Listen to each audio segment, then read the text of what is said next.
Panas-panas mlaku ora gawa payung segale Sereng lahaan diwekno Surabaya geger wong sini ngertian Matian Jakarta Jatiro kan tetap merdeka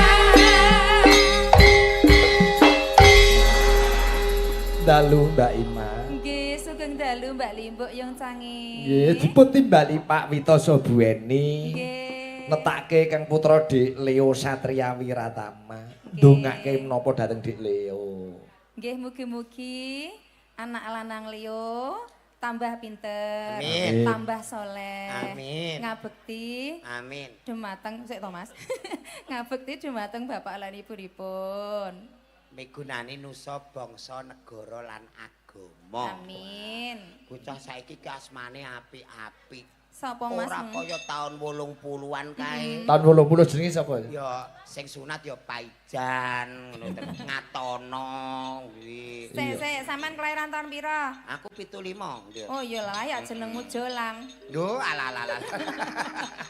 Kok kene karuan berdarah biru. Oh, mosok biru? Lho keturunan Mataram sapa to? Oh alah tak kira. Wong Lho, ngene wing- kok berdarah biru ya? Lho, aku jaman biyen nek lampu petromak angger entek ora tuku Pirtus tak getehi ngono wis dadi kok ya. Nggih menika kathah ingkang request lumantar WA Pak Suhar Nggih. Tretek sak rombongan. Oh, nggih. Mugi rawuh. Nggih, nyun sendang gula kali podang kuning. Oh nggih. sugeng Nggih. lenggahipun. Sembah nuwun. Dijumbuhke karo werna kebayake ya, Jo. Nggih. Nah, podang kuning dibawani Asmarandana. Piye Mbak Ima karo bojomu ayu ndi ya? Piye Mas? Ya, ndelok sing gori Piye? kok ngarep. Ngarep. Iya, apik iki. Lah bojomu nyatane ki ya saiki wis berai dandan, nyatane ya bar kos salon. Merenake awak, rambutnya ditata. Ditata malah. Jare dibonding Mas. Rebonding deh wingi 17 Agustus gara-gara rebonding aku bayar 45.000. Lah wong bonding iku Bayar ben 45.000. rambutnya apik kok nyapa kok dadi bayar. Bayar 45.000 aku didenda sopir truk. Kok Lah iso? iso. Ah tak jak ndelok karnaval ora gelem kudungan gedhek-gedhek nyantol spion truk parkir. Rambutnya ngene-ngene ngono Iya. terus nyantol. Mulane apik ngene iki wanita iki nek kebayaan apa nek piyai Jawa. Oh nyampi. Ngene rapi yo, Mas. Iso. Wah bojoku saiki perawatan malah mau turu awor. Kok iso moh turu? Nah mandine mandi sepa. Bojomu kuwi? Aku ae mandiku mek banyu kajar lho. Bojoku sepa. Elok luar biasa. Elok apane? Lah kuwi mandi sepa. Separo. Oh, kuwi jenenge Sibin. Tak kira lek sepa mandi nek salon ngono kae. Alah mbayare pira dagelan nek ora payu yo ngowoh nek ape mandi sepa ning gone salon lho. Tak wene nek kowe aja mandi sepa aja. Napa Pak Ikit? Mandi murah, meriah, wangi ra mbayar. Heeh, Mas. Napa nih Pak Ikit? Wah, engko njaluk didusi moden. Lho, Heeh, Mas. moden iki nek Gratis. ngedusi wong ora njaluk bayaran. Kowe digawake kembang, diwah banyune ditadhahi nganggo apa kuwi gedebok ngono kuwi. Mas. Gelem Mas, gelem. Sik tau urus. Wangi kok. Iya ya. Sampeyan iki sadar apa ora? Sadar. Lu digawakno kembang moden kok seneng didusi moden. Mandi bunga. Mandi bunga. Angger didusi moden gebyuri kembang ora langsung balik. Masa? Weh lah tanggoku lu ngantek saiki bar di 1000 ora balik-balik. Oh iya. Tapi kan wangi banyune. Wangi apane? Ya dadi ya ora masalah wedi kuwi wong mangsa itu pasti akan datang ngono lho. Jenenge wong urip iki kan ya sangkan parane kan ono. Lah sampean jane pengene matine saiki apa sok? Pengen Mati. didusi saiki apa sok? Sesuk apa mati ngguri dhewe? Alah aku nek wong tanggapan ijek akeh nek iso ya mati nguri to Pak iki. Ya tak dongake Mas Jolang sehat panjang umur. Amin matur suwun Pak. Murah Iki. rezeki. Matur nuwun. Matine ngguri dhewe liyane do mati mung kari kowe dhewe sing urip. Nek kowe kari tengil-tengil sampean dhewe tok lho. Mosok ora ono wong blas kok sih. Belas wong keri dhewe. Sinden sitok-sitok gak ono Pak. Lah wis mati kabeh kok. Wis yo sing ngedusi aku sapa? Ora adus. Wah lah engko nek malaikat ora nakoki piye wong radus. Ngene wae pikir ya wis ya mati dhisik. Ya wis. Sesuk tak siarke masjid jam pira nanti dhisik. Aja to Pak Igit. Aku jek duwe job jenengan lho. Oh iya aja sik. Gak Aku jek duwe ngono. Yo urip mati kuwi kabeh rahasia ilahi. Ning sing dijaluk dipuja lan dipuji awake dhewe iso ayem tentrem ngantek sepuh nunggoni anak buyut kaya Amin. panjenenganipun sedaya. Nggih. Digandrung so. Mbak Ima sing bawa. Wah, upama ketoprak no salah. Walah aku jek Bambangane kok elik ngono penontonnya alon. ya ana bambangan elik ana. Apa? Joko Kendil Oh iya deh.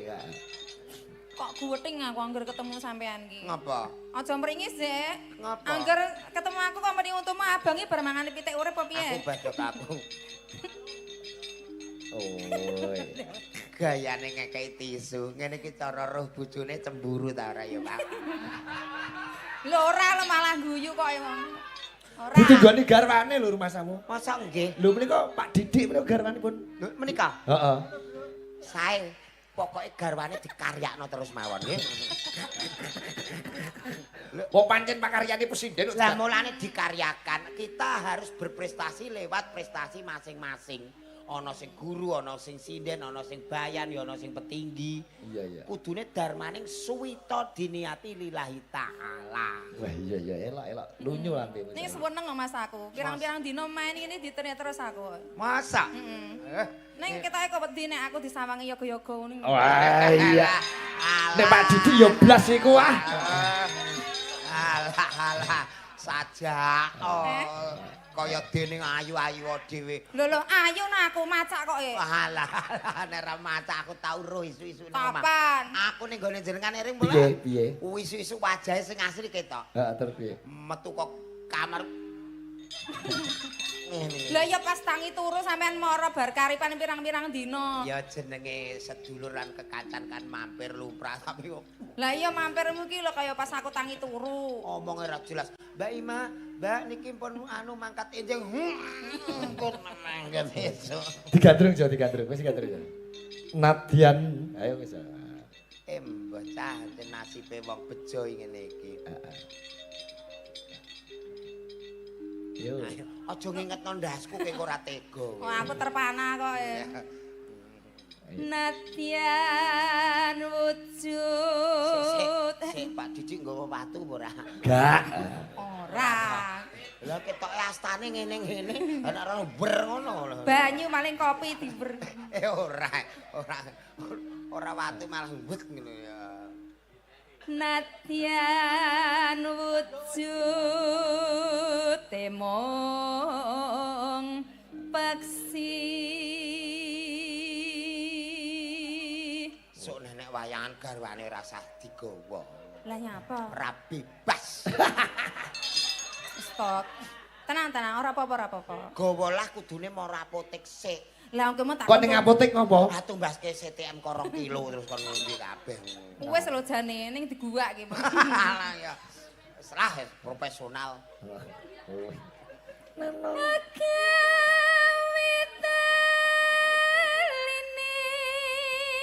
Tidak pundi Mbak Ima.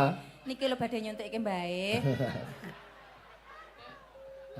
Ketok moto tembange gandrung ya niki Mas ajeng jalan-jalan utawa Mbae sampeyan. Tak dohne Mas iki lho puskesmase kene, sok bapake nek gerah diterki rene ngono lho maksude. Pak Didik ning ngene. Tenang aku wong jagelane kaya garangan kaya ngene. Wis Mbah garangan mbek ora wong karepe ya padha ae kaya. Apane? Ya karepe nyambut gawe to wong darmane sinden karo dagelan. Iya. Ngerti Darmo bareng saiki.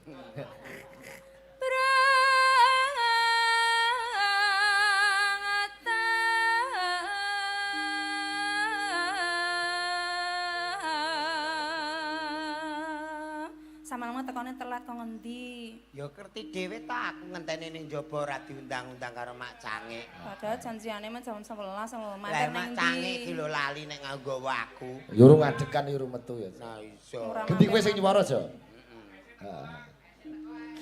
Alah, alhamdulillah. Sindene kok 6, Mas. 1, 2, 3, 4, 5. ST teko aja. Cek bro ngene lho bro. Ning kono isih nggawa timba isine kabeh hitung taker no 1, 2, 3. Lah mau wis tak enteki batinku gendang mantuk lho kok tekone sakmono kae. Mau mau 6 lho saiki kok nggawa 12. Masa? 12 iki. Lah ning kono isih kok. Bro, sene 16 iki. sene njaba cek pirang timbo, Bro. Ya wis, Sing 6 timbo, Mas. 6 timbo. Ora 16 lho, Mas. Wis gak apa-apa, dumno, Bro. Kowe mun piye? Oleh muni piye? Ora pesindene mboten mengke nek Jun. Nika sing mriko mawon. Kono dumno kono. Mas, sindene siapa yang mau? Mbak Lila mau. Alhamdulillah, alhamdulillah. Wis dibayari Pak Wito aja. Lho, pun dibayar Pak Wito. Ora penak iki aturno Pak Wito ngawur ae ora penak ngono. Gaya. Wis diaturi Pak Wito tenan. Ya alhamdulillah. Pak Wito mau dibayar ngoten niku. Ayo. Ngeten iki. Ben dibayari dagelane. Nggih. Pokoke lho kok nggih nganggur kok. Yo, wis barokah Pak Wito sembah nuwun tiwas aku mak pelas aku. Isih ta ora ning njaba langsung ditakerne timba ngono lho kayak selang nggih nyedot siji-siji. Yo, ora ana gara-gara malah catering tambahan. Sake lho Mas, iki mung jog sore ngenteni sampean ngene. Ya wis ora apa-apa. Terus nakokno Mbak, kok Mas Jolang rene apa ora? Rene enten ono sik. Alus manis tur merak hati.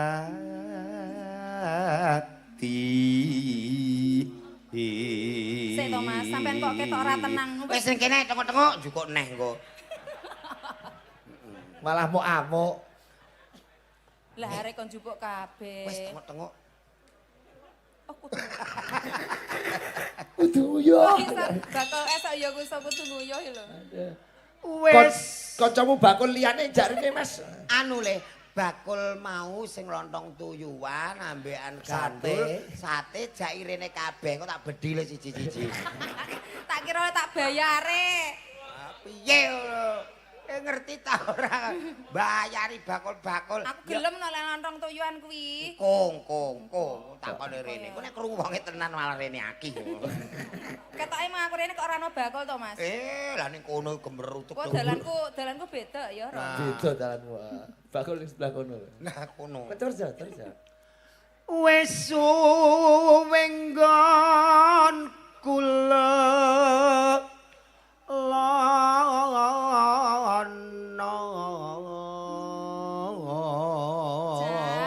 Sampean iki lho, saiki kok kemajuan. Majuan apane to ya? Nyapa to pipimu kok malih ngono ki Mas? Mbok wiru-wiru. Iki ora wiru make up. Hah? Terae tuwek. Oh, tuwek. kowe sing diarani nganu to, kusit kuwi to. Kisut. Oh, kisut.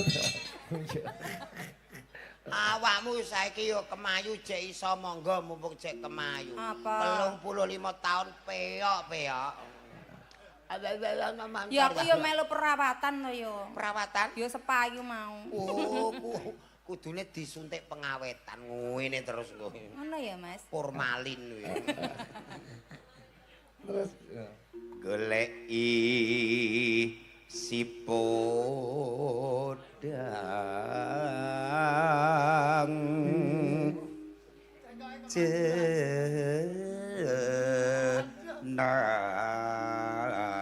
Kene mbahmu kok mau tutupi ngene sebabe apa? Lah nek untuku rono. Lah wis rono ajek mau kok yo. Iki di streaming lho. Heeh. Wo, streaming iki malah tenagane Pak Igit malah sing iku malah anyar iku watake ora iso watake. Iki lho sing iki lho ngedit-edit Sing dasku. iki apa sing kono sing iki? Iki lho ndasku diedit-edit. Kok diedit piye? Ah mataku tutupan ana sungune ngene kok Pak Igit. Angger sinden di close up apik-apik. Bacutke wong ayu. Aja ewuh lan aja sungkan. Apa? Kok ana udan to Mas? Padahal ndurone terope iki. Aja ewuh, aja sungkan. Oh, wis merongos muncrat. Ning ngene iki tak nggo main barongan menangan lho Pak Igit. Barongan sing umum kae untune ning jaba, aku untuku ning jero. Ya. Iba bunga ing atiku nyanding bisa dadi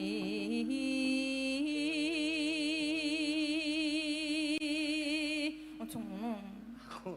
Sumpah aku ape seneng tenan gitu. Lah. Umpama bojoku ngene Pak Igit. Piye kowe piye? Umpama lho. Umpama. Umpama bojoku kaya Mbak Ima ini wah ketoke kok ora mungkin. Lho gerupama. Wong apik ngene.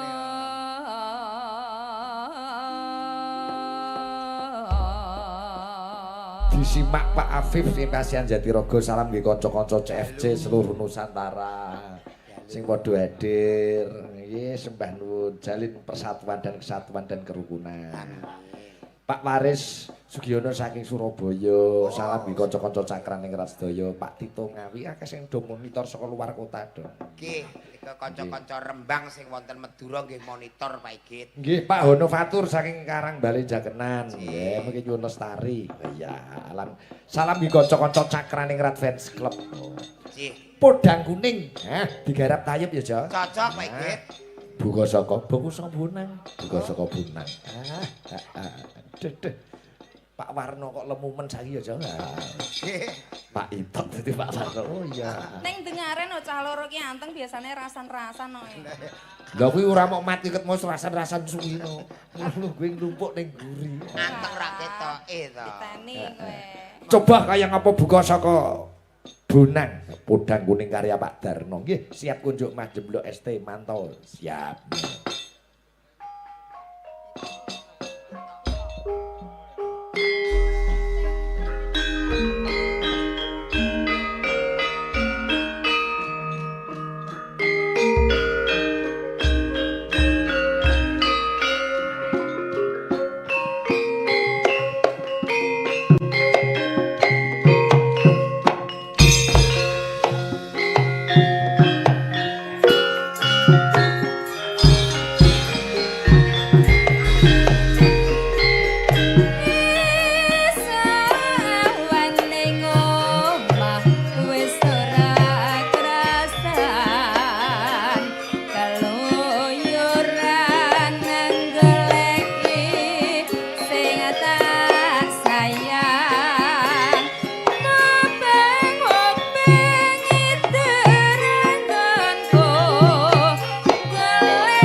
Matur nuwun.